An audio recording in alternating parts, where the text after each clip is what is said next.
लोकांनी लोकांसाठी उचललेले अस्त्र म्हणजे लोकशस्त्र न्यूज। डहाणू शहरातील इराणी नगर परिसरात भरदिवसा घडलेल्या धाडसी सशस्त्र दरोड्याने परिसरात एकच खळबळ उडाली आहे।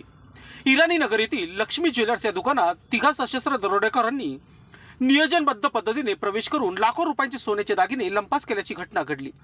मिळालेल्या माहितीनुसार दोन आरोपी दुकानात घुसले आणि त्यांनी कर्मचाऱ्यांना बंदुकीचा धाक दाखवत शोकेसमधील सोन्याचे दागिने गोळा करण्यास सुरुवात केली।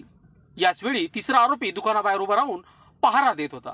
काही मिनिटातच आरोपींनी दरोडा टाकून घटनास्थळावरून पसार केले। या संपूर्ण घटनेचा व्हिडिओ एका नागरिकाने मोबाईलमध्ये कैद केला असून तो सोशल मीडियावर मोठ्या प्रमाणात व्हायरल होत आहे।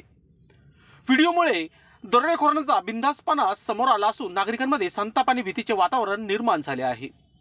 घटनेची माहिती मिळताच डहाणू पोलिसांनी तातडीने घटनास्थळी धाव घेत परिसरातील सीसीटीव्ही फुटेज ताब्यात घेतले आहे। विविध पथके तयार करून आरोपीचा शोध सुरू करण्यात आला असून लवकरच त्यांना अटक करण्यात येईल असा विश्वास पोलिसांनी व्यक्त केला। दरम्यान चोरीस गेलेल्या सोन्याच्या दागिन्याची नेमकी किंमत अद्याप अधिकृतरित्या जाहीर करण्यात आलेली नसली तरी लाखो रुपयांचा ऐवज लंपास झाल्याची प्राथमिक माहिती समोर आली आहे। या घटनेमुळे सराफ व्यावसायिकांमध्ये चिंतेचे वातावरण असून बाजारपेठेतील सुरक्षेचा प्रश्न पुन्हा ऐरणीवर आला आहे। वृत्तसंकलन विभाग, डहाणू। लोकांनी लोकांसाठी उचललेले अस्त्र म्हणजे लोकशस्त्र न्यूज।